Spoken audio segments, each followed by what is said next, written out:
Hi everyone, it's Margaret Manning here. Welcome to Mornings with 60 and Me.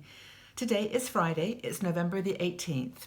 Hope that you're doing well this morning. I have got my cup of tea this morning. I have, it's actually a chai tea, and I put a bit of milk in this morning. So it's one of my standbys for cold, wintry days. But I hope that you're doing okay and having a good week so far. And the weekend is just around the corner, so hope you got something planned. Now, one of the things that you might have planned is the topic for today's show, which is travel. I personally love to travel. I have it in my blood. I just enjoy going to new places and experiencing new cultures and people and trying new foods. Just this the whole thing is an experience for me. And I'm not alone. When we've asked you in the past, what kinds of ways you'd pamper yourself or what you would do if you had a little bit more money, a lot of people say travel. I want to travel. So I'm going to talk today in reference to an article that was written by one of our bloggers. It's Liza Dunkel. Liza lives in Yucatan. She's actually American, but has moved there years ago and has a business and just lives her life there. And she writes fabulous articles for 60 and Me, and has such a sensibility to what really makes an experience special. And this article that she wrote about travel, I'll leave you the link so that you can go back and check it out. But it really covers, for me, the heart of what makes travel luxurious and fun. You don't have to have a lot of money to make it luxurious. It's in your attitude. It's in how you approach the whole experience of travel. And Lisa reminds us very, very wisely that it's not only people in economy class that get jet lag. Everybody has the same experience. Once you get on the plane or on the train, you're actually on an equal footing. What you have that differentiates is how you look at how your attitude plays out. So that's important. She reminds us too that the word travel comes from the word travail, which means work. It's, travel can be hard work. It's, planning and packing and getting to the airport and dealing with delays. And, it's just a way of life that you can look through in different lenses. So let's go through what Lisa says are some of the ways that she thinks you can be a queen to travel like a queen on a retirement budget. You can travel in a luxurious way just by changing a few things. Now, the first thing is to stay in control and to do things that you can control in order to make the travel experience more fun, more predictable, more enjoyable, more luxurious. So that you can control this. So the first thing that she talks about, which I actually agree with 1000%, is get to the airport early or get to the station early. Now, I know this is challenging because you've got so much going on at the last minute, but you can't predict traffic delays. You can't predict airline challenges or delays. People that in the security line that might hold things up. You can't predict that. You can't control it. But what you can control is getting there. You control what time you get up in the morning. So just get there early. Get there to the airport, and as Lisa says, get yourself a cup of cappuccino and maybe take a magazine, people watch. But just do something that's really fun and relaxing while you're waiting, even if it's an hour early. Just get there an hour before you're expected to be there, and just enjoy that transition. I think that's really, really important. Just don't sweat it. Don't rush around and make yourself get all stressed out. Just get there early. Have a nice little cup of tea or coffee, and then get on the flight ready and relaxed.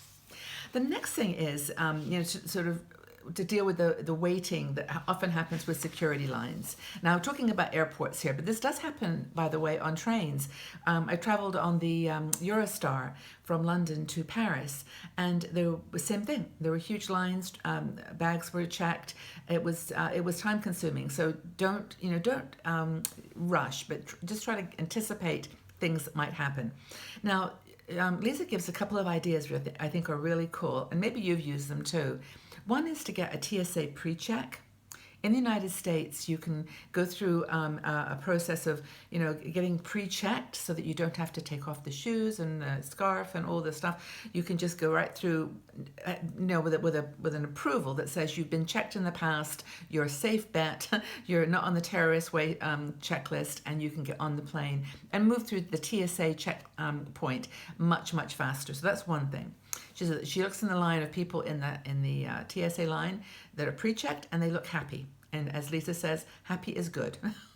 Happy is luxurious. It's what makes travel fun. Another thing you can do is to go one step further and get a global entry pass. This allows you to move more freely in countries around the world. I wasn't actually aware of this, so thanks, Lisa, for the heads up on it.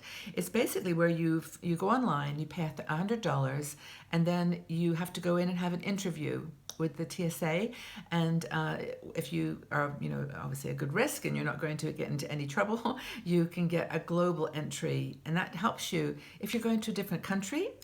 You get like I'm not saying you're going to get right through, because some places might not know about the global entry and you might have to wait, but just go and get it, and then you know where you can use it, and that helps to make the experience luxurious, make it fun.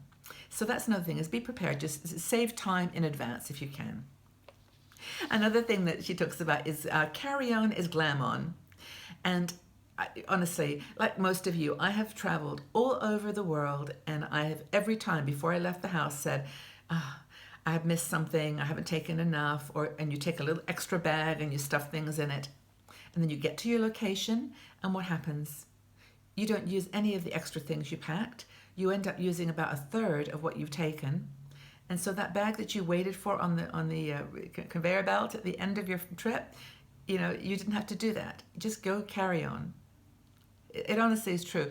And we say this, I've said it 1,000 times, so I'm not preaching or judging. I'm just saying, if you can go with a carry-on, just take it on the plane. Maybe have a carry-on, a small suitcase, and then a backpack or a small bag for your laptop or your technology stuff, things you don't want to lose, medications, things like that. But again, it's just making the trip luxurious by just eliminating all the things that are going to cause you stress.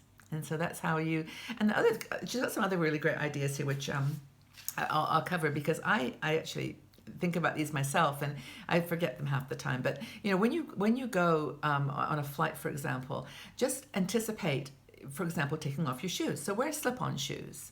Bring a blanket, something a little like a shawl or something that you can wrap around your shoulders. And as Lisa says, if you're feeling frumpy and unprepared, you're going to feel stressed, and you're going to feel not very luxurious. So take a shawl, take a pair of shoes that's comfy, and just do things that are going to make you feel special. Another thing is being hungry and waiting for food, or waiting for that line to come down the plane is not luxurious. You want to have things at your fingertips. This is what you do. You pamper yourself by just anticipating what you need. So one thing that she talks about, and I do this too, is always take a nice bar of chocolate.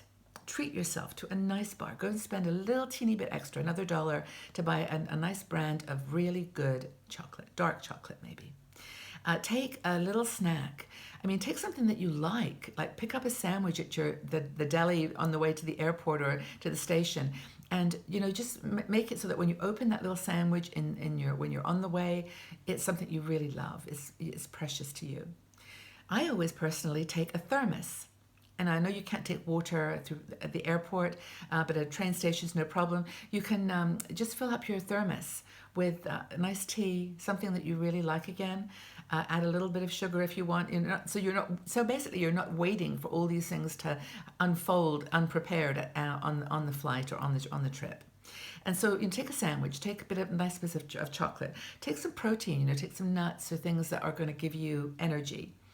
Maybe gummy bears if you like them. I think those are Lisa's favorites. But take things that are just special, that make you feel special. That's what it's all about.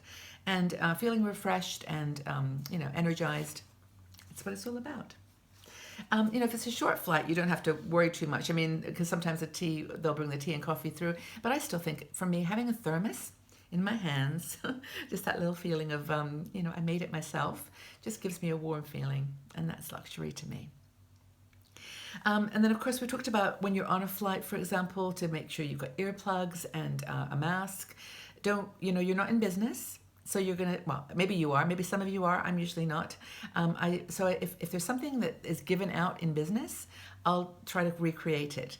So you get a little bag with all the goodies, the toothbrush, the toothpaste, the maybe a little cream or something, some special hand cream. You'll maybe get, I don't know, a little chocolate piece or something. Create your own little bag. Just find a really cool bag, put all your little things in it that you would have got given if you were in the first class section. Create your own first class.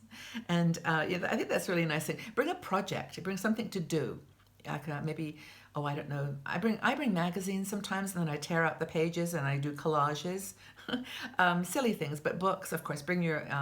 I would always advise to bring a book, like even a paperback, because sometimes you don't have Wi-Fi, your battery might run out on your phone. Just be prepared. So I often take just a small book, maybe poetry for me, and just be ready for that first class experience wherever you are on the plane or train. And of course, when you have that toothpaste in your bag, you can feel fresh before you get out there and meet the world in this new city or town that you've ended up in. I think that's super important.